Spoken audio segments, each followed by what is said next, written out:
गुरुवर सिरविंदर मुनि जी महाराज की जय। ओम नमः सिद्धेभ्यः। ओम नमः सिद्धेभ्यः। तीर्थ गंगा, ये हमारी श्रृंखला चालू हो गई है और इसका जो प्रथम अध्याय भगवान ऋषभ देव यानी मानव जाति के अभ्युदय अग्रसर, तो भगवान ऋषभ देव का जीवन चरित्र हम इसमें देखेंगे। यह उस काल खंड की बात है जब मानव जाति अपने उत्कर्ष के लिए छटपटा रही थी।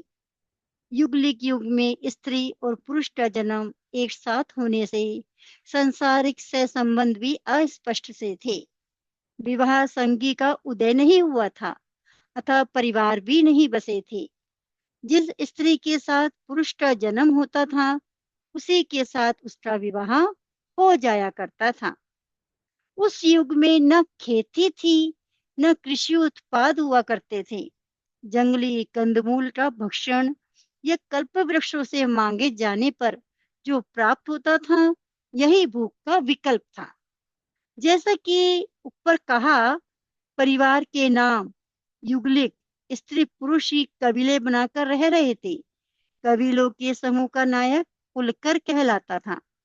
कुलकरों की इसी परंपरा में नवम कुलकर श्री नाभिराय जी थे। कुलकरों की सम्राज्ञी कहें या कबीलों की सबसे सम्मानित स्त्री थी माता मरु देवी। अंतिम कुलकर नाभिराय ने राज्य व्यवस्था को बनाने के लिए बसाने का कार्य प्रारंभ तो किया, मगर समाज के अभाव में प्रशासन की कल्पना ही कर पाना असंभव था। वैसे भी समाज के बिना राज्य और राज्य के बिना समाज का अस्तित्व सुरक्षित नहीं रह सकता। दुनिया में राजा अनेकों हुए, मगर सभ्य समाज के बिना ना तो राज्य और राजस्व का प्रबंध हुआ और ना ही घर परिवार शांति सुरक्षा का प्रश्न समाधान पा सका। ऐसे ऊहापोह भरे वातावरण में नाभिराय और मरुदेवी के राज परिवार में ऋषभदेव रूपी नव ब्रह्म का जन्म हुआ। हम राजकुमार ऋषभ को मानव जाति के अभ्युदय का अग्रसर कह सकते हैं। इन्हीं ऋषभ देव को आदिनाथ के अपर नाम से भी जाना जाता है। इनका अभ्युदय एक साधारण राजा या राजकुमार के रूप में भले ही हुआ हो, मगर इनके प्रयोग धर्मा जीवन ने नव सृजन के द्वार खोलकर मनुष्य को मनुष्यता के साथ जीने के जो राज खोले, उससे मनुष्यता का बड़ा उपकार हुआ। इनके दो सांसारिक पत्नियां थीं। पहली वो जो युगलिक के रूप में सदैह इनके साथ जन्मी, और दूसरी वो जिसका साथी मर जाने पर कुमार ऋषभ ने उससे विवाह करके विवाह संस्था की नींव डाली। इनके 100 पुत्र हुए और 2 पुत्रियां, ब्राह्मी और सुंदरी। इनके सबसे बड़े पुत्र का नाम चक्रवर्ती राजा भरत था। शास्त्र सूत्र प्रमाण है कि इन्हीं राजा भरत के नाम से आर्यव्रत का नाम भारतवर्ष रखा गया, जो आज तक विस्तृत है मान्य है। इनके दूसरे पुत्र बाहुबली का भी अनुपम इतिहास है। जैसे वे अजय योद्धा थे, वैसे ही अपूर्व योगी। योद्धा से योगी होने की उनकी गाथा आज भी अद्भुत रोमांच जगा देती है। जब राजा नाभिराय वानप्रस्थ जीवन जीने की ओर अग्रसर हुए, वैसे ही राजा ऋषभ देव का राज्यारोहण समारोह संपन्न हुआ। समाज में राजा ऋषभ देव के प्रति अविच्छिन्न विश्वास था, तो राजा ऋषभ भी प्रजा के प्रति सर्वांगीण उन्नति के लिए अरनिश तत्पर रहते थे। एक बार राज्य और राजा के प्रति विश्वास संपादित होने लगा, तो समाज संवर्धन के कार्य ने गति पकड़ ली। समाज अराजकता से न्याय नीति की ओर मुड़ चला।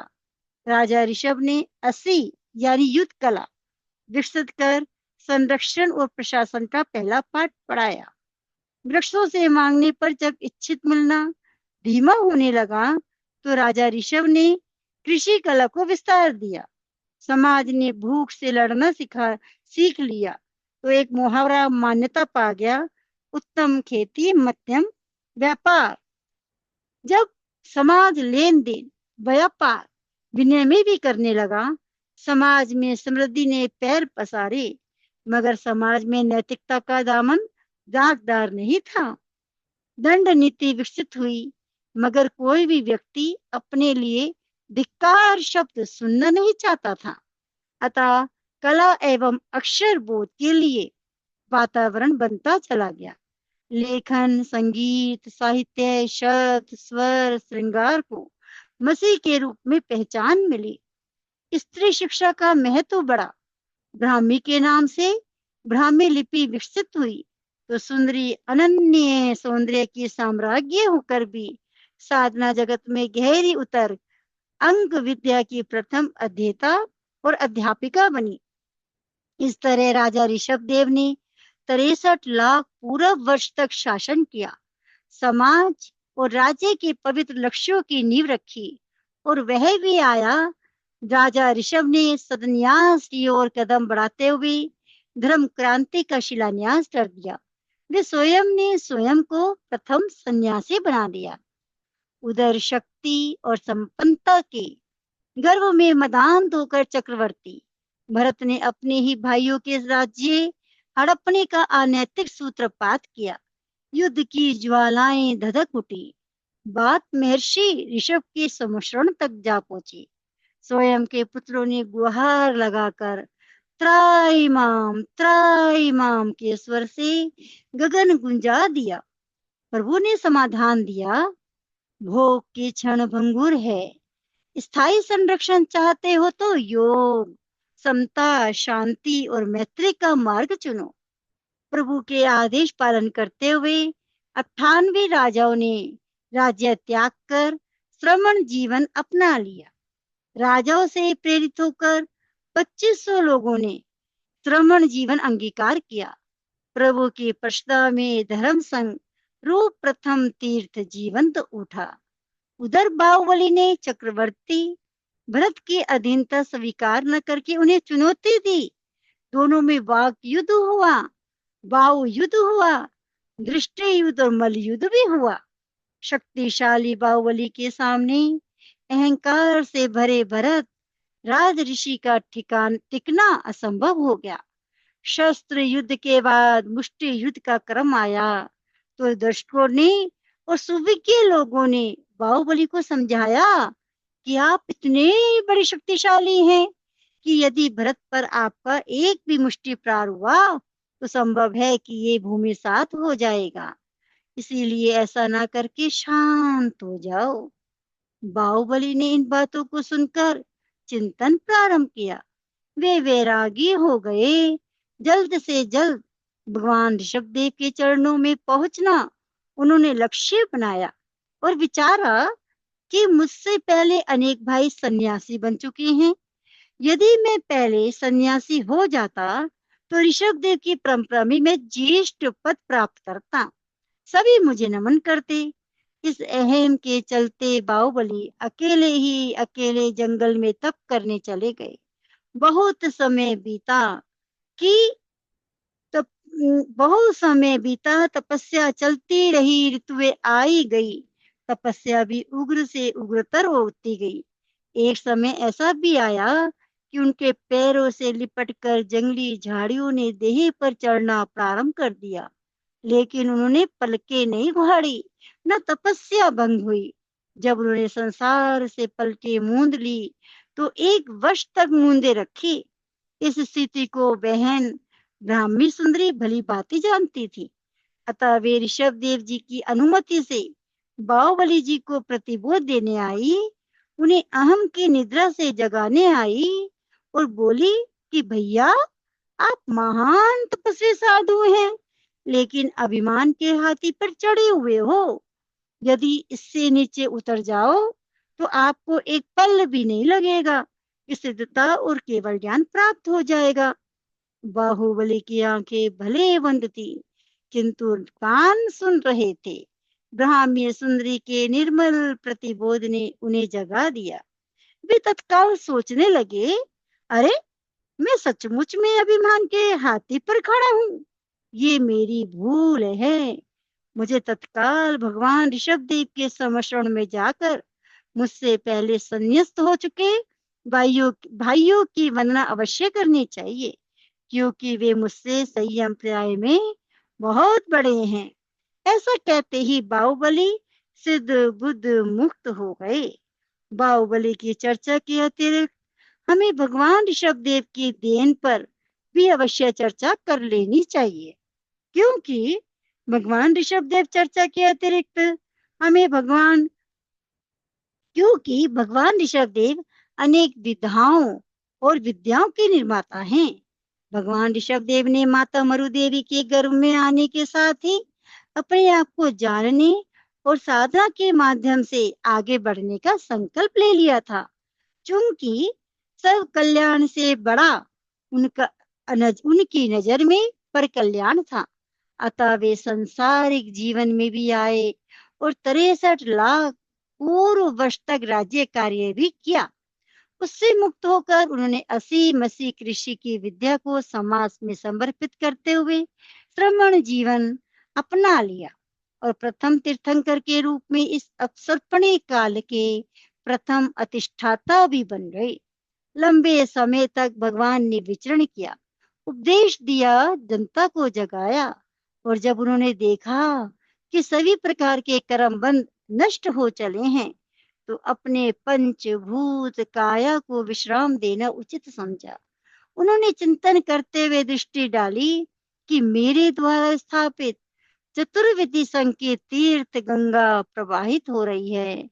मेरे तीर्थ की धारा दिशा तो भले ही बदलती रहे, किंतु अहिंसा, करुणा, क्षमा, भाव शुद्धि, सरलता, तप, ज्ञानाचार, दर्शनाचार और चरित्र के संबंध में जो प्रेरणाएं मैंने भावी तपस्वियों के लिए, भावी मुक्ति आकांक्षियों के लिए प्रस्तुत की है, उसका क्रम वृद्धिमान होता रहेगा। ये सब जानकर वे अष्टापद पर्वत पर पहुंचे और वहां आयु, नाम, गोत्र व अंतराय कर्म का अंत करके माघ कृष्ण त्रयोदशी के दिन अभिजीत नक्षत्र में अविचल ध्यान में निर्वाण पद को प्राप्त किया। वे हमेशा के लिए जन्म मरण से मुक्त हो गए, लेकिन अपने पीछे 20,000 केवली, 84 गणधर, 84,000 साधु और 3 लाख से अधिक साध्वियां बनाकर श्रमण धर्म को स्थापित किया। इस श्रमण धर्म के प्रति श्रावक 3,05,000, श्राविकाएं 5,54,000 की परंपरा देकर धर्म ध्यान के प्रभाव को, निर्माण और कल्याण के प्रभाव को आगे बढ़ाने में सफल हुए। भगवान ऋषभदेव की जय हो। इनके विषय में कुछ ऐतिहासिक तथ्य भी गुरुवर ने लिखे हैं। पूर्व में वैद्य, जीवानंद एवं वज्रनाम आदि नामों से विश्रुत हुए आदिनाथ भगवान पूर्व विदेश क्षेत्र में जम्बूद्वीप में ही जन्म हुआ। पूर्व भव की नगरी पुंडरकिरीण थी। 13 जन्म पूर्व महाविदेश क्षेत्र में लिए। चक्रवर्ती आदि पदवी पूर्व जन्म में प्राप्त किए। पूर्व भव में 14 पूर्व अध्ययन सर्वार सिद्ध विमान से चेप कर हुए। भगवान ऋषभदेव के पिता का नाम नाभिराय था, जिन्हें नवम मनु कहा जाता है। भगवान ऋषभदेव का आषाढ़ कृष्ण चतुर्थी को गर्भ कल्याणक हुआ। गर्भ कल्याणक का नक्षत्र उत्तराषाढ़ अभिजीत था। इसका अयन दक्षिणायन था। भगवान ऋषभदेव का जन्म 9 माह 4 दिन माना जाता है। भगवान ऋषभदेव को जन्म समय ही मति, श्रुति, अवधि ज्ञान था। भगवान ऋषभदेव का लांछन प्रथम स्वप्नानुसार वृषभ बैल है। भगवान ऋषभ का कुल इक्ष्वाकु नगरी अयोध्या या विनीता है। यही वंश राजा रघु, दिलीप एवं भगवान श्री राम का भी है। भगवान ऋषभ की भूमि जम्बूद्वीप भरत क्षेत्र का कौशल देश है। भगवान ऋषभ का कुल गोत्र भी काश्यप है। भगवान ऋषभदेव का जन्म चैत्र कृष्ण अष्टमी को हुआ। भगवान ऋषभदेव की कायागत अवगहना 500 धनुष एवं वर्ण स्वर्ण समान उज्जवल था। वज्र राजा ऋषभ नाराज सम चतुस्र सनन शरीर था। भगवान का जन्मोत्सव मेरु पर्वत पांडुशिला पर इंद्रादिक देवों द्वारा संपन्न हुआ। भगवान ऋषभ देव प्रथम बार राजा बने। राज पदवी प्राप्त कर उन्होंने सामाजिक व्यवस्थाओं को ठीक किया। भगवान का राज्य प्रशासन 13 लाख पूर्व रहा। भगवान ऋषभ देव 10 लाख पूर्व ग्रस्त अवस्था में रहे। उसके बाद नीलांजना अप्सरा की मृत्यु के कारण वैराग्य होने पर तीर्थंकर बने। भगवान ऋषभ देव का अंतिम संस्मरण अष्टापद पर्वत पर हुआ। वही आपने फाल्गुन कृष्णा एकादशी को केवल ज्ञान प्राप्त करने के पश्चात विशाल संख्या में गणधर आदि से समृद्ध धर्म संघ को छोड़कर माँ कृष्णा त्रयोदशी के दिन निर्वाण को प्राप्त किया। इस प्रकार गुरुदेव के द्वारा श्री ऋषभ देव भगवान की जीवनी लिखी गई है। कल हम अजितनाथ भगवान के बारे में वर्णन करेंगे। जय गुरुदेव, जय महावीर, जय प्रेम सुख, जय गुरुना मैया। ओम नमः सिद्धेभ्यः।